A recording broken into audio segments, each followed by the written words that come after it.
अस्सलामु अलैकुम वरहमतुल्लाहि वबरकातुहू। सलाम किया है, मेरा ख्याल कोई चंदा वंदा नहीं मांगा है। आहिस्ता सलाम करने का मतलब ये नहीं कि जवाब नहीं देना चाहिए। मैंने आपको सलाम किया है बहुत ही मुहज़्ज़ब और मोहतरम अंदाज में, और सलाम वैसे ही नाम दुआ का है। जब कोई दुआ करे तो आपकी भी जिम्मेदारी होती है, आप भी दुआ का जवाब दुआ ही में दें। और मेरा ख्याल है कि सलाम से अच्छा कोई दुआ नहीं है, इससे अच्छी कोई दुआ नहीं हो सकती। बहरहाल मैंने आपको सलाम किया, फिर एक बार मैं अदब के साथ अमन आश्ती की, सलामती की, मोहब्बत की, अखुवत की, बरादरी की और अल्लाह के कुर्ब की दुआ देता हूँ, और आप भी मुझे दुआओं से नवाजें। अस्सलामु अलैकुम वरहमतुल्लाहि वबरकातुहू। नहीं, मुझे भी ऐसा लगा स्टेज तो माशाल्लाह चूँकि मोतबर हैं, मुस्तनद हैं, मुअक्कर हैं, मोतमद हैं और न जाने क्या क्या हैं, समाजी कारकुनान भी हैं। हमारे भाई बहुत ही मुस्कुरा रहे हैं, चूँकि मदकपुर के जलसे में काफ़ी दुआएं मिली थी। हम लोगों ने अपना ये दामन जो इफ़्फ़त से तार तार है, जब मोहब्बत मिली तो इस कदर हमारा दामन लबरेज हुआ मोहब्बत की सरगर्मी से कि बहरहाल वो इफ़्फ़त से जो तार तार दामन था, मोहब्बत की आहट इस कदर मिली कि वो तार तार दामन भी मेरा रंगरेज हो गया था मोहब्बत की कड़ी से। आइए मेरे दोस्तों, मेरे कलमे शरीक भाइयों, कुछ सुनने सुनाने से पहले, बातचीत तमहीदात करने कराने से पहले मैं चाहूँगा एक बार अदब के साथ आपसे कि अगर मेरा ख्याल है मोहल्ला न बनाया जाए, अगर हिंदुस्तान के बॉर्डर का हिस्सा न बनाया जाए तो अच्छा होगा। ये नबी पाक सल्लल्लाहु अलैहि वसल्लम की महफिल है, इसके कुछ आदाब हुआ करते हैं। ये उर्दू अदब की भी महफिल है और नबी पाक सल्लल्लाहु अलैहि वसल्लम की चूँकि तरफ उसकी तरफ निस्बत है। जब निस्बत किसी चीज़ की बड़ी हुआ करती है तो वो चीज़ भी बड़ी हुआ करती है। हम और आप चाहे तादाद में कम हो, बहस इससे नहीं है। कुरान करीम इस बात की तरफ शवाहिद भी हैं, गवाह भी दे रही हैं, उनकी आयतें इन बात पर मुंजुमला गवाही देती हैं। कुरान में कहा, कम मिन फिअतिन कलीलतिन गलबत फिअतन कसीरतन बिइज़्निल्लाह।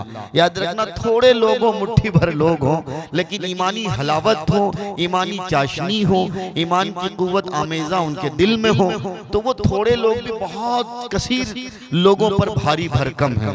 तो अल्हम्दुलिल्लाह ये सब ईमान वाले लोग हैं, इश्क़ रसूल की चिंगारी लेके दिलों में अपने फिरते हैं। तो अगर वो मिलजुल के बैठ जाएंगे, शैतान के चेले चपाटों को अगर इस मजलिस में जगह न देंगे, तो मेरा ख्याल है मजलिस की रूहानियत में चार चांद लग जाए। इसलिए आपसे गुजारिश है कि अगर मिलजुल के थोड़ा थोड़ा आगे अगर आ जाएंगे, अगर सिमट कर बैठ जाएंगे तो बड़ा अच्छा लगेगा। जनाब दिल खैराबादी स्टेज पर तशरीफ रखते हैं, मेरे बड़े भाई जनाब फिरदौस कौसर साहब तशरीफ रखते हैं। दिल खैराबादी का नाम तो बहरहाल बच्चे बच्चे की जुबान पे सूरे फातिहा याद ना हो, लेकिन दिल खैराबादी का नाम जरूर याद है। बहरहाल ये अकीदत वाली मोहब्बत है। होना तो ये चाहिए था कि पहले सूरे फातिहा याद करें, लेकिन हमारी कौम का ये अलमिया है कि जिससे मोहब्बत होती है उन्हें सरों पे बैठा लेते हैं, और जिससे मोहब्बत होनी चाहिए उसको पसे पुष्ट डाल देते हैं। बहरहाल अच्छी बात है, दिल खैराबादी की मोहब्बत इस नाते नहीं है कि वो खैराबाद यूपी के हैं, हजरत योगी के शहर से उनका ताल्लुक है, बल्कि इस नाते उनसे मोहब्बत है कि नबी का एक सच्चा गुलाम है, हजरत बिलाल के रंग में रंगा हुआ एक गुलाम है, इस नाते मोहब्बत है। जिस दिन दिल खैराबादी की निस्बत इससे हट जाएगी तो मुझे नहीं लगता कि ये इशाक़े रसूल का ठाटे मारता हुआ हुजूम दिल खैराबादी से मोहब्बत करेगा।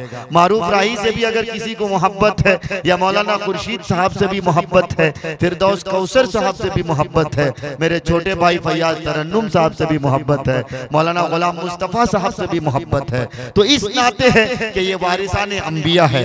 नबी पाक सल्लल्लाहु अलैहि वसल्लम की विरासत जो दुनिया में फैलनी चाहिए, नबी पाक सल्लल्लाहु अलैहि वसल्लम की विरासत को दुनिया में जिस तरह तकसीम करने चाहिए वो विरासत तकसीम करते फिर रहे हैं। ये नबी के सच्चे वारिस हैं और विरासत का हक अदा कर रहे हैं, इसलिए आपके दिल में उनकी मोहब्बत आमेज़ा है। आइए हजरत सामईन और नाज़रीन, कुछ कहना तिलावत कलामुल्लाह की तिलावत भी हो चुकी है, लेकिन हमारे बड़े भाई मौलाना खुर्शीद साहब का हुक्म है, और ये हुक्म कोई ऐसी बात नहीं है। कभी किसी शायर ने कहा था, तालिबे इल्मी के ज़माने में वो किताब भी मेरा ख्याल है मौजूद है, लेकिन मैं एक किताब एक अलग तरह की, एक अलग ढंग की इसको तरतीब दे रहा हूँ। अल्लाह करे कि मेरी जो बहरहाल नौइयत है और मेरी जो फिक्र है, उस फिक्र के मुताबिक मदारिस के खास करके तलबा पर निजामत सिर्फ और सिर्फ लफ्जी मानों से खेलने का नाम नहीं है, बल्कि बल्कि निजामत बाकायदा एक फन है, और इस फन की आबियारी और सरफराजी ये है कि उर्दू अदब की गुनूदगी भी आपके दिलों में पेवस्त हो और अदब का दामन भी आप में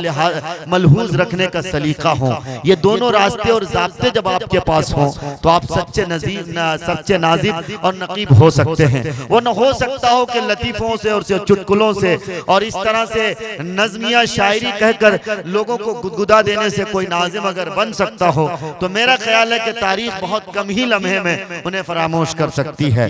अगरचे गजलिया मुशायरे का नाम नाजिम के हलकों में रहा है जनाब अनवर जलालपुरी रहमतुल्लाह अलैह का, तो यकीन जानिए आज पूरी दुनिया जहां जहां भी उर्दू अदब बोली और समझी जाती है, दुनिया अदब जनाब अनवर जलालपुरी मरहूम को फरामोश नहीं कर सकती है। ये उर्दू अदब की मोहब्बत थी, उर्दू अदब की सरफराजी की अलामत थी, जिसकी वजह से आज दुनिया उन्हें याद कर रही है। मुझे उम्मीद है कि मारूफ राही जे के मुशायरा मीडिया के जरिए ये कह सकता है, और जनाब दिल खैराबादी ने कई बार ये बात कही है, और मैं भी ये बात बबांगे दुहल कह सकता हूँ। सरजमीन झारखंड अलगचुआ के जब मैं पहली बार यहाँ पे शिरकत किया था, मुझे लगा कि नहीं ये उर्दू अदब से मोहब्बत करने वाले लोग हैं। हुकूमत चाहे उर्दू अदब पे डाका डाले, लेकिन जब तक ये मदारिस के सिपाही मौजूद हैं, जब तक ये ला इलाहा इल्लल्लाह मुहम्मदुर रसूलुल्लाह के तराने गुनगुनाने वाले लोग मौजूद हैं, इंशाअल्लाह कोई डाकू उर्दू अदब पर हमला नहीं कर सकता। इंशाअल्लाह सब लोग उर्दू अदब की हिफाजत करने वाले बन जाए। हुकूमत आती है जाती है, किस किस तरह के कवानीन हम पर नाफिज करेगी, लेकिन इंशाअल्लाह हम मुसलमानों ने अगर हतमी फैसला कर लिया कि हम उर्दू अदब को अपने रूह की गुत्थियों में सुलझाएंगे, तो इंशाअल्लाह हुकूमत बाल बाका हमारा नहीं कर सकती है। हम उर्दू अदब की आबियारी करेंगे इंशाअल्लाह। एक बार हाथ उठा के बताएं इंशाअल्लाह। आइए मेरे दोस्तों, मेरे कलमा शरीक भाइयों, चूंकि कभी मैंने कहा था कि टूटे हुए दिलों को भी हौसला चाहिए, टूटे हुए दिलों को भी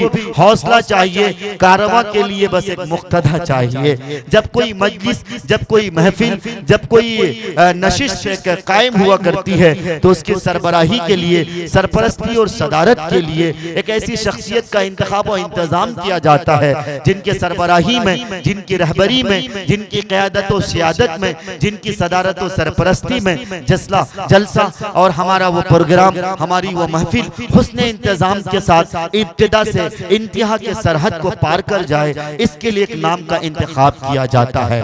आज बहरहाल जलसा सीरतुन नबी, जिसका उन्वान अकीक़े मसनूना अजीजी फरहान सल्लमहु की तरफ निस्बत है, भाई मोहम्मद फारूक ने किया है। अल्लाह भाई फारूक की उम्र को दराज फरमाए। ये बहुत बड़ी सुन्नत थी जो हमसे तर्क हो रही थी। भाई फारूक ने दुनिया वालों को एक बात का पैगाम दिया, एक मैसेज और संदेश दिया, ए दुनिया में रहने वालों, तुम बच्चों के अकीके कराओ। अकीके जब तक नहीं कराते हो तुम्हारे बच्चे गिरवी हुआ करते हैं, रेहन में रखे हुआ करते हैं, तुम मसाइब व आलाम में गिरफ्तार हुआ करते हो, लेकिन तुम कभी ये नहीं सोचते हो आओ बच्चों का अकीका कर लिया जाए। जब बच्चों के अकीके किए जाते हैं तो मसाइब व आलाम जो उन पे आती है वो टाल दी जाती है। इंशाअल्लाह बच्चों के अकीके कराएंगे इंशाअल्लाह। हाथ उठा के वादा करें इंशाअल्लाह। सभी लोग जो अभी शादी नहीं किए वो भी हाथ उठाएं। बीवी बाल बच्चे हो जाएंगे लेकिन इंशाअल्लाह कराएंगे, हम कराएंगे इंशाअल्लाह। तो मैं कह ये रहा था कि हमारी निस्बत चूंकि जलसा सीरतुन नबी की है, इस निस्बत से आज के इस सदारत के इंतखाब के लिए जिसका नाम सर फहरिस्त है, जिनसे मेरी मुराद जनाब हजरत मौलाना रजाउद्दीन साहब दामद बरकतहुमुल आलिया है, इस जलसे की सदारत के लिए मेरा ख्याल है ताईद में जिनका नाम दिया गया है वो हजरत मौलाना अमानुल्लाह साहब कासमी हैं। मैं इस वक्त उनसे गुजारिश करता हूँ तशरीफ लाएं, सदर जलसा की तरफ से ऐलान करें और ताईद सदारत का इंतखाब करें।